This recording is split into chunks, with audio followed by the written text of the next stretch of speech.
Buenas tardes, mi nombre es Mariana Corneli, yo soy médica staff del Servicio de Imágenes Cardiovasculares No Invasivas del Instituto Cardiovascular de Buenos Aires y en esta oportunidad vamos a resumir las principales novedades que tratan sobre la tomografía coronaria. Sin dudas, este método ha surgido como una de las principales herramientas para la identificación y caracterización de la enfermedad aterosclerótica a nivel de las arterias coronarias. Y fíjense en este slide justamente los diferentes campos de acción o de utilidad que tiene el método en este escenario. Comenzando por la tomografía coronaria sin contraste, lo utilizamos fundamentalmente para la cuantificación del calcio coronario. Y en este caso les estamos compartiendo el modelo de informe que utilizamos, donde nos importa resaltar más allá del valor absoluto de calcificación coronaria, otras características en cuanto a la distribución del calcio y también su consideración con variables del paciente, es decir, la edad, el sexo y la raza del paciente para así poder hacer un análisis de percentilos de score de calcio. Este análisis surge de un gran registro multicéntrico publicado hace unos años, ¿sí? En los cuales se incluyeron más allá de 55.000 pacientes y donde se fueron realizando subanálisis de diferentes variables. En este caso, lo que se presentó fue la utilidad de analizar más allá del valor absoluto del score de calcio, también tener en cuenta la cantidad de segmentos comprometidos, y lo que se observó fue que al analizar ambas variables, la capacidad de predicción de eventos cardiovasculares mayores y de mortalidad del score de calcio fue mucho mejor.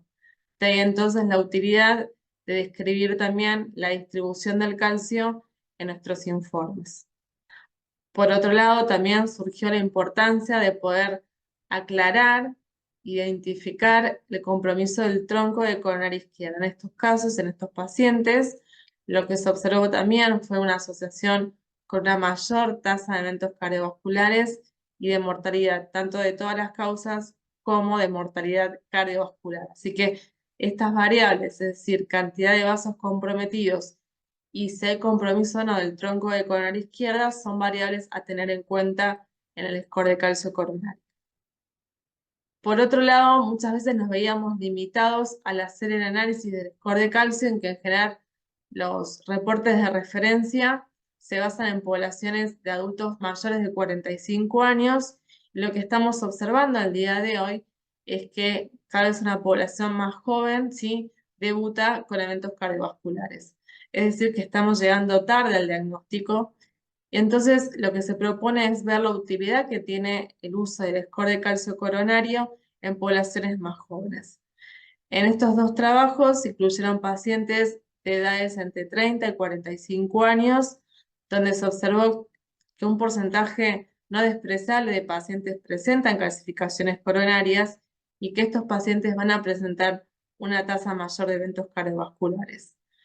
Por otro lado, al momento de querer uno analizar justamente el percentilo de compromiso, nos quedábamos sin un calculador, ya que en general se incluían para esta forma de valoración pacientes mayores de 45 años. Por eso es de suma utilidad que el año pasado surge la publicación de un grupo de trabajo liderado por el doctor Jabaid, en el cual propone el uso de este nuevo calculador que incluya pacientes de estratos entre 18 y 40 años, lo cual, digamos, va a ser útil para hacer el análisis de percentilos.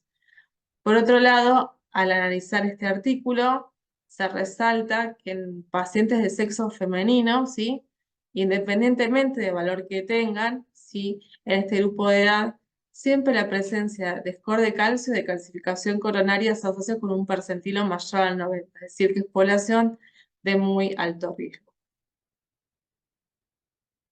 Y continuando con el análisis del score de calcio, también una interrogante que ha surgido es ¿cuál es el punto de corte para pasar de una medida de prevención primaria a medida de prevención secundaria en este grupo de pacientes? Bueno, en aquellos pacientes en los cuales el score de calcio es mayor a 300, se analizó pacientes del estudio CONFIRM, en los cuales se compararon pacientes sin antecedentes coronarios con diferentes estratos de score de calcio con respecto a la evaluación en cuanto a tasa de mortalidad de eventos cardiovasculares con pacientes que sí tenían antecedentes de enfermedad coronaria. Lo que se observó en el seguimiento a 5 años es que aquellos pacientes con un score mayor a 300 tienen una misma chance de eventos con respecto a aquellos que ya han tenido algún evento cardiovascular. De ahí la importancia de reconocer estos pacientes y ya con un score de calcio mayor a 300 considero pacientes ¿sí? que ameritan medidas de prevención cardiovascular secundaria. Ya yéndonos al mundo de la angiotomografía coronaria, es decir, la tomografía coronaria con contraste, habitualmente en la práctica diaria la indicación que tiene justamente para identificar la enfermedad coronaria, definir si hay enfermedad coronaria obstructiva, pero bueno, hay mucha más información que se va aprovechando en los últimos años. En este caso surge un software para una cuantificación semiautomática, tanto sea del volumen de placa como de la caracterización de placa. Y esto es de utilidad para el seguimiento del paciente, pero también fundamentalmente para ver la repercusión a medida de estar a un tipo de medida terapéutica. Por ejemplo, en el estudio Paradigm se vio la implicancia, así como se modificó el tipo de placa ante pacientes tratados con estatinas. Se generan este grupo de pacientes, predominaban pacientes jóvenes con placa blanda, ¿sí? En los cuales se consideró que se estabilizó la enfermedad justamente por predominar a continuación en el seguimiento placas con calcio. Y más allá de cuantificar el compromiso de placas por medio del volumen, ¿sí? Que tal vez no todos cuentan con estos software, lo que se propone es la utilización de scores. Existen 2 scores para hablar de extensión o carga de placa. Por un lado, el score de Lyman, ¿sí? En los cuales tiene en cuenta la localización de las placas, las características en cuanto a placa calcificada o placa no calcificada, y si producen o no una obstrucción mayor al 50% de número. Un score similar, publicado el año pasado, es de la Universidad de Leiden, que lo que hace es, utiliza la misma forma de distribución de localización de placas, si generan obstrucciones mayores o menores al 50%, pero discrimina las placas en 3 tipos: placas cálcicas, placas blandas o placas mixtas. Independientemente del score que utilicemos, y al momento de poder cuantificar la extensión del compromiso aterosclerótico, es importante resaltar que aquellos pacientes que tienen un score mayor a 5, ¿sí? En el seguimiento tienen tantas chances de eventos cardiovasculares mayores como de mortalidad, como aquellos que tengan enfermedad obstructiva. Entonces, de ahí es la importancia de reconocer pacientes que tal vez en la tomografía coronaria no tengan obstrucciones, pero sí, si tienen enfermedad aterosclerótica, es importante cuantificarla, definir su carga de placa por la información pronóstica que va a tener en este grupo de pacientes. De hecho, es tan importante este fenómeno, este factor, esta información, que fue incorporada en el sistema de reportes, ¿sí? de tomografía coronaria publicada en el año 2022, donde más allá de establecer el grado de obstrucción luminal de las lesiones, es importante justamente definir la extensión de la enfermedad, ya sea de una forma cualitativa o cuantitativa, teniendo en cuenta este score CAT-RADS 2.0. Entonces, toda esta información hace que tanto, o fundamentalmente la tomografía coronaria, tenga un rol importante, ya sea en el rol del dolor torácico agudo como el dolor torácico estable.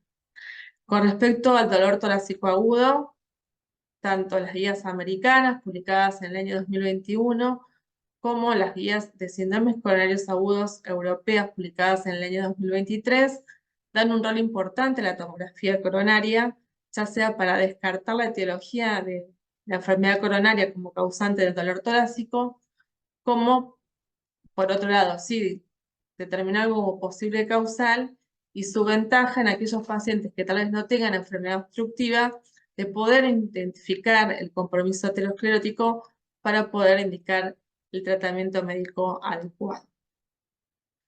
En caso de pacientes con síndromes coronarios crónicos estables o dolor torácico crónico. Es importante también recalcar que tanto las guías americanas como europeas lo incorporan a la tomografía coronaria con un rol importante para el diagnóstico de estos pacientes. Y también resulta importante remarcar que a lo largo de los años cómo fue creciendo, ¿sí?, el grupo de pacientes en cuanto a la indicación de la tomografía coronaria. Inicialmente, en los primeros años, ¿sí?, se considera que era de utilidad su incorporación en pacientes de bajo riesgo cardiovascular. Luego ya abarcó pacientes con un riesgo bajo e intermedio, y en las guías del año 2021, entonces de dolor torácico, las guías americanas le dan lugar a la tomografía coronaria como método diagnóstico en pacientes de intermedio o alto riesgo sin enfermedad coronaria conocida.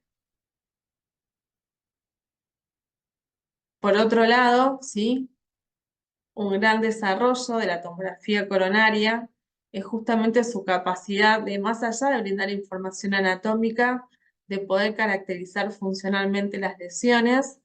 Esto se puede realizar ya sea por los estudios de perfusión miocárdica por tomografía, o si no por la valoración de la repercusión funcional de estas lesiones, es decir, la valoración de la reserva fraccional de flujo por angiotomografía coronaria. Fundamentalmente esto lo realizamos mediante software especializados. Existe al día de hoy solamente un software aprobado por la FDA, que es el que se encuentra disponible. Sin embargo, actualmente existen 4 que están esperando validación justamente para poder entrar al mercado y permitir esta cuantificación. ¿Cuál es la ventaja? Bueno, fundamentalmente definir esas lesiones que por su grado de obstrucción luminal definimos como moderadas, ver realmente su repercusión funcional, o la presencia de lesiones en tándem, ¿sí?, definir realmente si generan repercusión hemodinámica a nivel de la perfusión distal de vaso, o en general en aquellas placas donde hay una gran disposición de calcio y es dificultoso definir el grado de obstrucción luminal. Bueno, por medio de la valoración funcional de dichas lesiones, creo que la tomografía coronaria alcanza como el todo de la valoración anatómica y funcional en este contexto de la enfermedad coronaria. De hecho, tiene un gran crecimiento en esto en cuanto a planificar el tipo de revascularización de pacientes con enfermedad coronaria compleja, y esto se vio publicado en diferentes estudios SYNTAX 1, 2 y 3. De hecho, el año pasado la Sociedad de Tomografía, ¿sí?, propone unas guías en cuanto a la valoración y utilización de la tomografía coronaria para la planificación de los procedimientos de revascularización. Entonces, a modo de resumen, simplemente era ver cómo fue expandiéndose en las diferentes áreas que va tomando la tomografía coronaria, desde lo que es la prevención primaria con el score de calcio y su capacidad de ir discriminando mejor el grado de compromiso y predicción de eventos cardiovasculares, a ver que más allá de la obstrucción luminal, que puede informar definiendo por otro lado lo que es la carga y extensión de la placa aterosclerótica a nivel coronario, y sin dudas el gran campo en desarrollo al día de hoy, que es la valoración funcional de las lesiones. Muchas gracias a todos por su atención.